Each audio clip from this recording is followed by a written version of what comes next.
Halo pemirsa, selamat pagi, siang, sore, dan malam, kapanpun Anda mengakses channel video ini. Saya Divi dari channel Sukses Autopilot, seorang intuitive advisor, analis energi, dan vibrasi. Membahas seputar Law of Attraction Indonesia melalui pendekatan metafisika dan hukum spiritual alam semesta.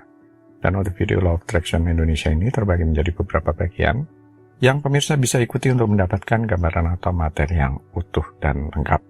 Untuk itu link-link video yang terkait sudah saya pasang di deskripsi di bawah ini. Bella, simak terus video yang sampai habis, silahkan subscribe buat yang belum, dan jangan lupa nyalakan loncengnya agar mendapatkan informasi-informasi yang terbaru dari channel ini setiap minggunya.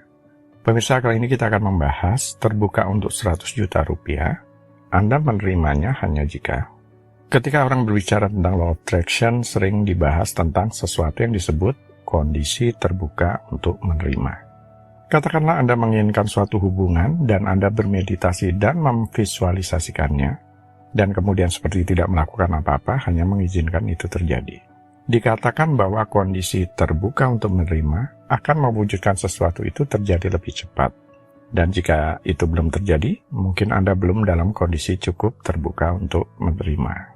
Hal paling umum dijumpai adalah manusia jarang yang selaras. Artinya selalu ada konflik dalam diri. Satu bagian dari diri ingin tinggal, bagian diri yang lain ingin pergi. Satu bagian dari diri ingin makan A, sedang bagian diri lain menginginkan B. Begitu pula dengan suatu hubungan. Kemungkinan besar mereka tidak memiliki gagasan yang jelas tentang apa yang mereka inginkan. Mereka tidak memiliki kriteria yang didefinisikan dengan sangat baik. Paling tidak kriteria yang pokok. Tidak terlalu detail, tidak masalah. Tapi jika Anda menginginkan suatu hubungan dan ternyata tidak yakin dengan jenis orangnya, kepribadiannya, keyakinannya, dan lain-lain, bagaimana alam atau orang sekitarnya akan merespon? Hal lain yang perlu diingat adalah bahwa di dunia tidak semua orang akan memberi Anda sesuatu secara cuma-cuma hanya karena Anda menginginkannya. Sebagai orang dewasa, kita hidup di dunia di mana kita perlu memberi agar bisa menerima. Jika Anda berniat untuk mewujudkan suatu hubungan, apa yang ingin Anda berikan untuk menerimanya? Saat berpikir untuk membeli sesuatu atau menukar waktu kita dengan uang, seperti dalam hal pekerjaan, ini mudah dimengerti. Ini adalah dasar dari semua interaksi manusia, yakni pertukaran.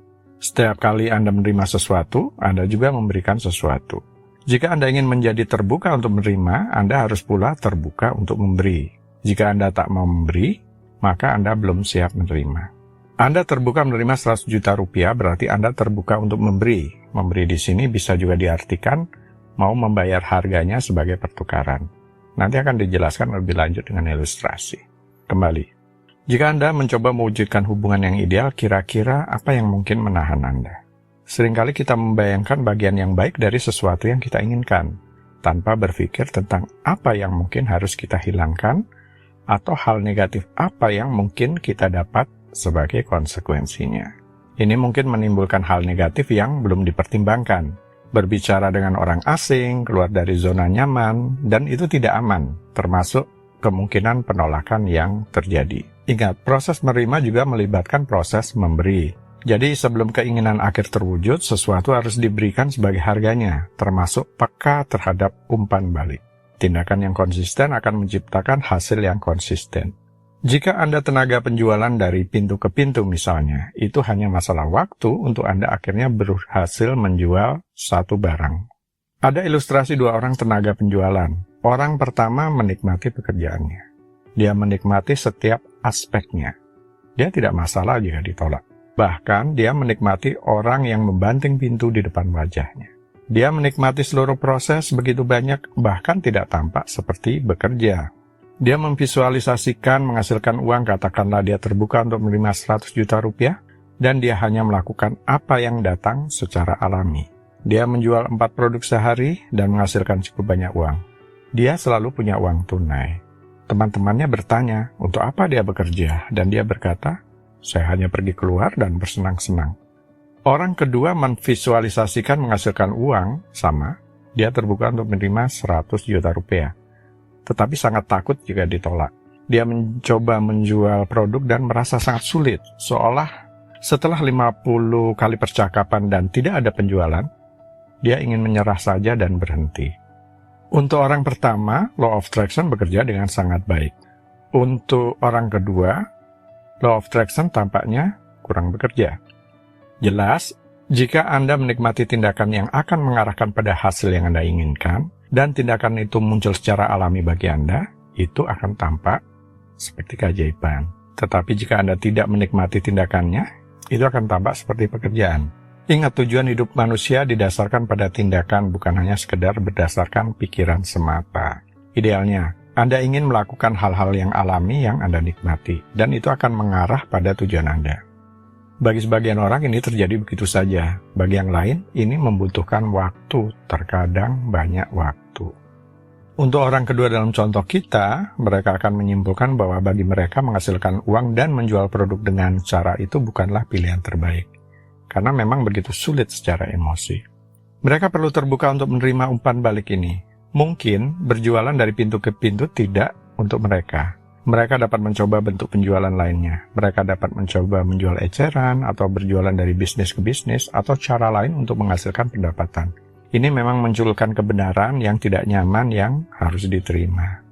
Jadi temukan apa yang terasa alamiah bagi Anda sehingga tidak seperti pekerjaan dan Anda bisa menikmati prosesnya.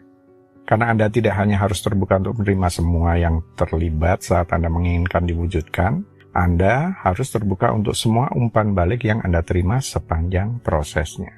Jadi terbuka untuk menerima, diri juga perlu siap untuk memberi waktu, tenaga, energi, istilahnya siap dengan harga yang mesti dibayar.